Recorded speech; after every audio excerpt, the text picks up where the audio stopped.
আসসালামু আলাইকুম ভাই ও বন্ধুরা, আমি আবারও ফিরে আসলাম আপনাদের মধ্যে আরেকটি ভিডিও নিয়ে।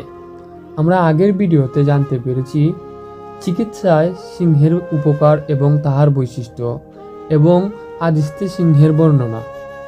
আজ আমরা জানব সিংহ স্বপ্নে দেখলে তাহার ব্যাখ্যা কী। তাইলে শুরু করা যাক।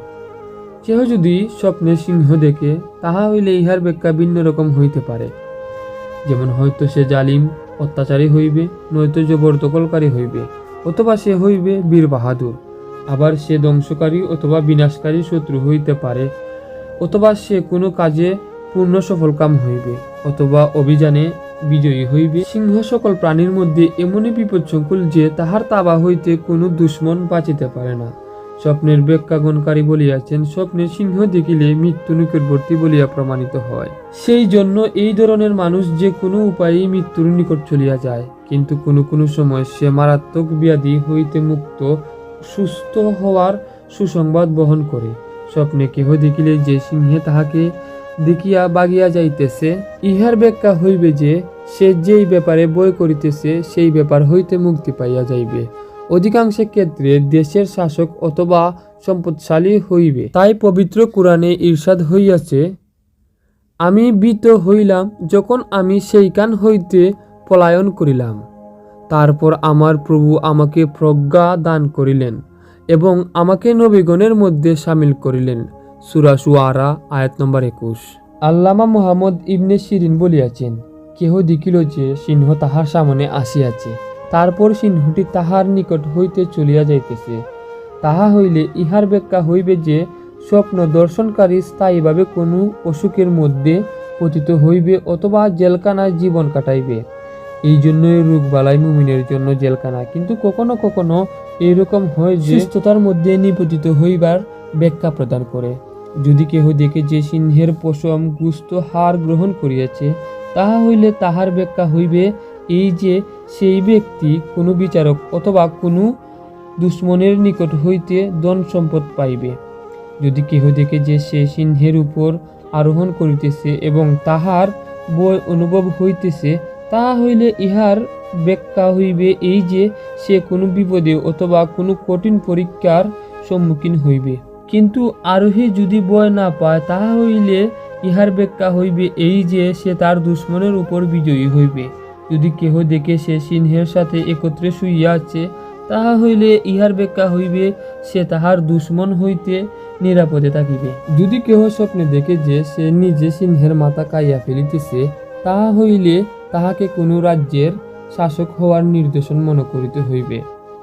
যদি কেহ স্বপ্নে দেখে যে সে সিংহকে চিরিয়া ফাড়িয়া মারিতেছে, তাহা হইলে তাহাকে কোনো দুশ্মনের সহিত বন্ধুত্ব করিবার আলামত মনে করিতে হইবে। যদি কেহ স্বপ্নে দেখে যে সে সিংহের বাচ্চা কুলে নিয়া এবং স্বপ্ন দেখাকালীন সময়ে তাহার স্ত্রী যদি গর্ভবতী হয় এবং স্ত্রীর নিকট স্বপ্ন বলিল যে তুমি তো এক ছেলে সন্তান প্রসব করিয়াছ, কিন্তু স্বপ্ন তো এইরূপ নহে, তাহা হইলে ইহার ব্যাখ্যা হইবে যে সে কোনো নেতার সন্তানকে লালন পালন করিবে। যদি কেহ স্বপ্নে দেখে যে তাহাকে সিংহ তর্জন গর্জন করিতেছে, তাহা হইলে ব্যাখ্যা হইবে এই যে সে অসুস্থ হইয়া পড়িবে।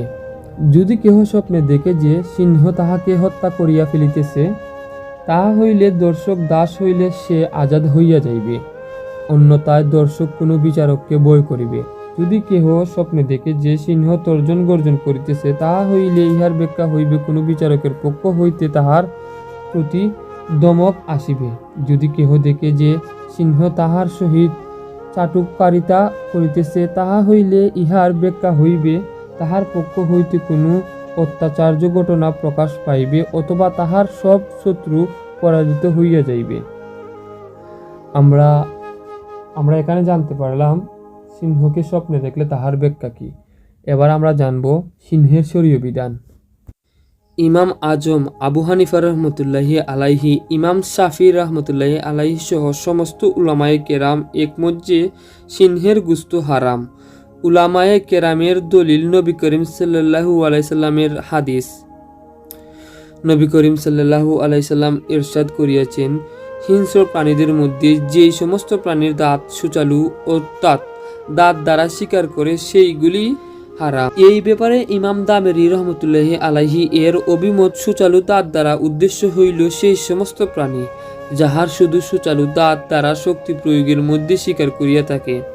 কিন্তু ইমাম মাওরিদি বলিয়াছেন, ইমাম শাফির অভিমত হইল বড় দাঁত দ্বারা উদ্দেশ্য সেই সমস্ত প্রাণী যাহাদের সুচালু দাঁত অত্যন্ত শক্ত এবং শক্তিমান এবং যাহার সাহায্যে সে অন্য প্রাণীর উপর আক্রমণ করিয়া থাকে। মোট কথা, তাহাদের সুচালু দাঁত দ্বারা আক্রমণ করাই হারাম হওয়ার প্রমাণ।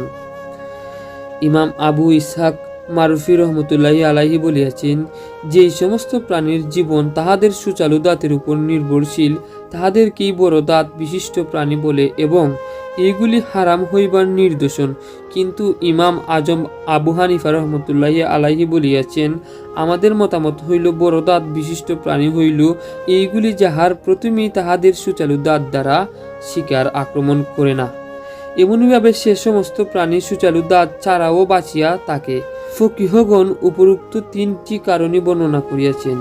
উপরোক্ত কারণসমূহের মধ্যে সাধারণ কারণ গ্রহণ করিয়াছেন ইমাম আজম আবু হানিফা রহমতুল্লাহি আলাইহি, মধ্যম কারণ গ্রহণ করিয়াছেন ইমাম শাফি রহমতুল্লাহি আলাইহি এবং প্রকৃত কারণ গ্রহণ করিয়াছেন আবু ইসহাক মারুফি। সুতরাং প্রথম 2 কারণের ভিত্তিতে গুনতার হালাল হওয়া বোঝা যায়, কেননা গুনতার নিজেকে নিজে এমনটি দেখে যে সে শুইয়া আছে, কিন্তু সে অনায়াসে শিকার বানাইয়া নেয় এবং ইমাম শাফি রহমতুল্লাহি আলাইহি এর কারণের উপর ভিত্তি করিয়া সমস্ত বিড়ালই হালাল হইয়া যায়, কারণ বিড়াল নিজের সুচালু দাঁতের সাহায্য নেয় না। যদিও বিড়ালের উদ্দেশ্য শিকার করা, সমস্ত এই কথা এই জন্যই বলা হইয়াছে যে বিড়ালের সুচালু দাঁতের শক্তি কম থাকে।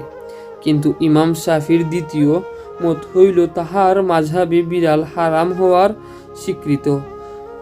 অধিকন্তু ইমাম শাফির অভিমতের প্রেক্ষিতে বাগডাসাও হালাল হইয়া যায়, কারণ সে প্রথমে আক্রমণ করিয়া কোনো কিছুই করে না।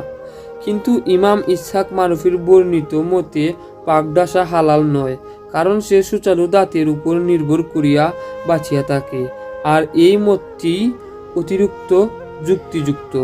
ইমাম মালিক রহমতুল্লাহি আলাইহি এর অভিমত হইল তাহার মাযহাবের সকল সুচালু দাঁতের প্রাণী মাকরু। তিনি হারাম বলেন না, তিনি পবিত্র কুরআনের এই আয়াত দলিল হিসেবে পেশ করিয়াছেন।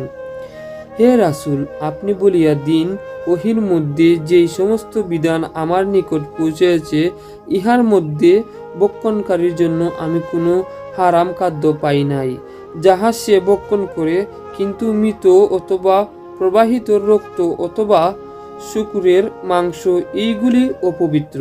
সূরা আনআম 145 নম্বর আয়াত। তো আজকে আমার ভিডিও এই পর্যন্তই থাক। আপনারা যদি চান সিংহের মাধ্যমে গ্রন্থ রচনা শুরু করিবার কারণ কি সেটাও আমি আপনাদেরকে বলতে পারি, যদি আপনারা চান। তো আজ আমার ভিডিও এইখান পর্যন্তই থাক। আপনারা সবাই ভালো থাকেন, সুস্থ থাকেন, নিজের প্রতি খেয়াল রাখেন। আল্লাহ হাফিজ।